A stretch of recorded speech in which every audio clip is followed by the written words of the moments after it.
Hey gang, these short anime haven't been missing lately, I'm not gonna lie. Kabaneri of the Iron Fortress was a hell of an experience packed into just 12 episodes. This is another one of those anime that I stopped watching for like no reason in particular. I think it wasn't bad when I first watched it. I think I just started watching Fairy Tail around this time and that's why I stopped. But once again, I'm glad I spun the block, cause this shit was raw. Kabaneri and the Iron Fortress left me feeling super satisfied, and I'm definitely gonna watch and review the movie eventually, but we're gonna focus on the anime just for today. So let's review it. You know how we do things around here. We start off with the story. The story in this shit is pretty great, man. The main reason why I call this zombie Attack on Titan is because of its story structure. Actually, if I give you an extremely vague description, you can essentially like roughly explain both of the shows at the same time. Actually, let's get this a try. So the show starts off with supernatural beings breaching a safety point and killing a lot of people. These supernatural beings are solely responsible for the death of the main character's loved ones, and from that day on, they vow to take revenge on these supernatural beings and exterminate them. But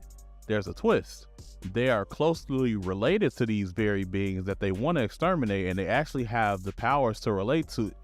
You get it, right? You see where I'm going with this, right? But all jokes aside, it's similar, but not like a carbon copy type shit, you feel me? But one thing both of these shows do extremely well is portray how insane and barbaric humans can be during these times of crisis. Some of the deaths in this show were wild. I think one of the worst ones are the suicide bag ones. So, to explain this, if you haven't watched the show yet, basically when you're bitten, you get turned into this zombie-like being called a Kabaneri. But there are cases where you can stop the virus and become a hybrid like the main character did, called a Kabeneri. With that being said, you actually have time before you turn into a Kabaneri to like stop the virus at the neck so it doesn't go to your head. But when people are bitten, they're literally held at gunpoint and given a suicide bag to off themselves before the virus spreads. My nigga, this shit is disgusting to watch. I think the worst one by far is that lady and her daughter. Like, that lady daughter got infected when they were invading the Shogun place, the Shogun little station, and without any hesitation or hope at all, she hugged her daughter and said,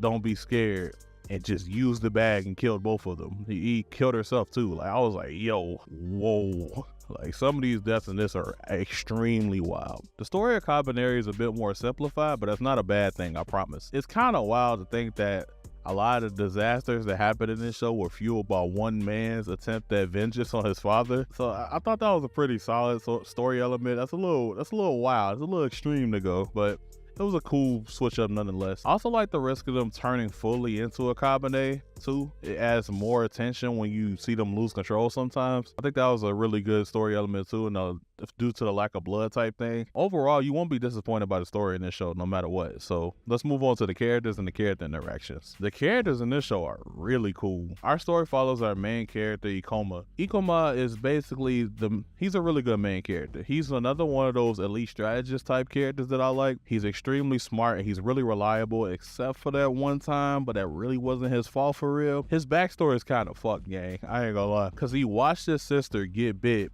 watch her turn right before his eyes, and then he used a suicide bag to put her out her misery. He had to kill her. Kind of like how caring of a nigga he is though. He really cares a lot about Mume, even though Mume be moving like she don't even care about herself sometimes. And I like that we get to see how realistic Ikuma was. We legit saw him give up at a point and just sit there and weep. And usually some shit like that would be like annoying in an anime like this, but I completely understand in his scenario, his situation. At that point, he felt like he lost everything, and he felt like it was all his fault. Ikuma provides a really good balance in this story. He's definitely heroic, but it ain't like because he's just this macho, I don't need to be a hero anime nigga, like unwarranted, kind of like no personality dull type shit. He forced to do this shit. Like, he has no other choice. He's tired of watching innocent lives get mindlessly sacrificed when they could be saved with a little bit of problem solving skills. And like, it's really refreshing to see a character that's not just a hero with little to no personality. That's why I like Ikuma so much. Mume is really good in this anime too.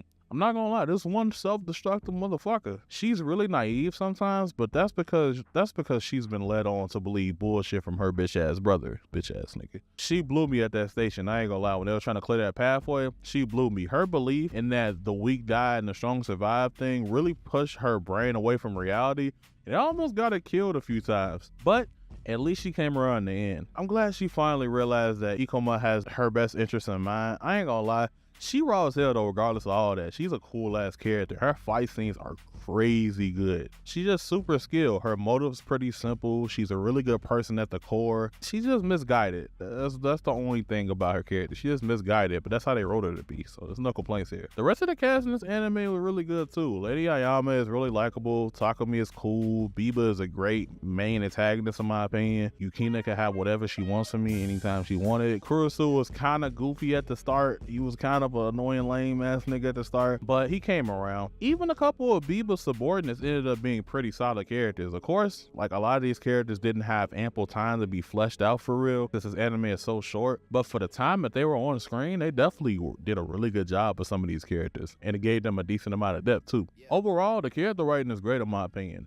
I definitely enjoyed most of the dialogue too. So now let's move on to the looks, presentation, and music. This anime was done by Wit Studio, so it's no real surprise that this anime came out looking this great. Kabaneri looks really good. The fight scenes are pretty good and they're all fluid and very eye-catching. My favorite fights are definitely between Mumei's little timer moments and the final fight between Ikoma and Biba. Mumei only did it a couple times, but those action sequences look really good. It was phenomenal. The animation isn't like lazy and uninspired either. It looked like some genuine care was put into this show, and I always appreciate that 1000%. The characters designs are pretty cool too. Ikoma's like visual changes throughout the show are actually like raw as hell. Like he actually has a really unique and cool design. The music in this show was actually pretty surprising. I think it was the most surprising part about this anime because I didn't hear a song on this soundtrack that I didn't like when I was watching this show. All the songs are pretty much fire, every single one of them. And they did a little Your Name thing and the Weather Will Shoot thing where they put like some of the lyrics at the top right of the screen is relevant to the actual story. Like they did their shit with the music in this. Shout out to all the artists that worked on this and the animators and the voice actors. Y'all did a really great job with this. I love the soundtrack to this anime. I definitely recommend it to anybody that likes anime music or Japanese music in general. The music in this shit was fire. Overall, this is just simply another 12 episode anime that's simply phenomenal. Kabaneri was a really super enjoyable watch and it's short, so you don't have to dedicate that much time to it. I started watching it at like 8 this morning and I finished by 1. This shit was refreshing too. I wasn't fatigued from thinking too hard. It's a nice and simple anime that you could just binge through if you have a few hours to spare. So go watch it. Go watch it. It's good for any anime watching, no matter where you are in your journey. Especially if you enjoy Attack on Titan, I think you will love this one, genuinely. That's all for me, man. As always, man, have a great day. Love y'all, gang. Peace.